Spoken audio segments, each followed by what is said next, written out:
যারা জাকাত দেয় না, কারণ এটা হক কার? গরিবের হক। তাহলে জাকাত দেওয়ার জন্য আল্লাহ রাব্বুল আলামিন হুকুম করলেন। জাকাত দিলে সম্পদ বৃদ্ধি পায় এবং পবিত্র হয়।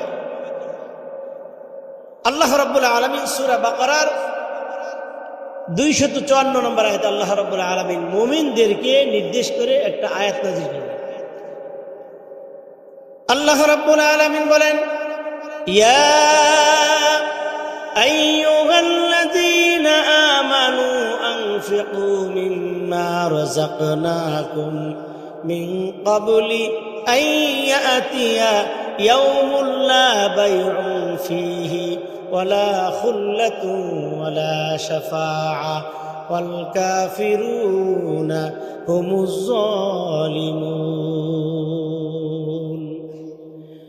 আল্লাহ রাব্বুল আলামিন বলেন, হে দুনিয়ার ঈমানদারগণ, তোমরা যারা ঈমান আনছো, যারা ঈমানের দাবিদার, ঈমানদার বলে পরিচয় দাও, মুসলমান বলে পরিচয় দাও, তোমাদেরকে নির্দেশ করে দিলাম।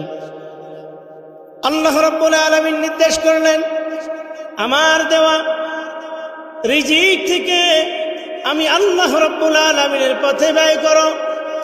আনফিকু মিম্মা রাযাকনাকুম, আমি আল্লাহ রাব্বুল আলামিন তোমাদেরকে যেই সম্পদ দিয়েছি ওই সম্পদ থেকে তোমরা ব্যয় করো। মনে রেখো, ওই দিন আসবে যেই দিন তোমার কোনো বন্ধু থাকবে না, তোমার কোনো সাহায্যকারী থাকবে না, তোমার কোনো উপকারী থাকবে না। যারা অস্বীকার করে, ওয়াল কাফিরুনা হুমুজ যালিমুন, তারাই সবচাইতে বড় জালেম, সবচাইতে ইসলামের বড় দুশমন। জাকাতের ব্যাপারে আল্লাহ রাব্বুল আলামিনের হুকুম, জাকাত যারা আদায় করবে না তাদের ব্যাপারে কি? আল্লাহ রাব্বুল আলামিন জাকাত যারা আদায় করবে না তাদের ব্যাপারে সতর্ক বাণী দিয়ে সূরাতুত তাওবার 34 এবং 35 নম্বর আয়াত আল্লাহ রাব্বুল আলামিন নাজিল করে দিলেন।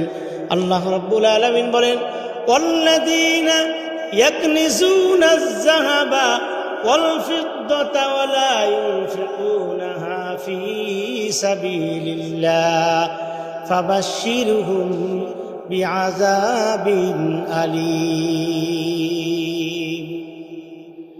আল্লাহ রাব্বুল আলামিন বলেন, যারা যাকাত আদায় করবে না, স্বর্ণ রূপা এবং টাকা পয়সা ধন সম্পদ যারা যাকাত আদায় করবে না, গচ্ছিত রাখবে, জমা করে রাখবে, আল্লাযীনা ইয়াকনিজুনা, আল্লাহ রাব্বুল আলামিন ওই জমাকৃত স্বর্ণ রূপা টাকা পয়সা যাই হোক না কেন আল্লাহ রাব্বুল আলামিন আগুনের মধ্যে গরম করবে, জাহান্নামের আগুন দিয়া এমন ভাবে গরম করবে, ইয়াকনিজুনা আয-যাহাবা ওয়াল ফিদ্দা ওয়া লা ইউনফিকুনা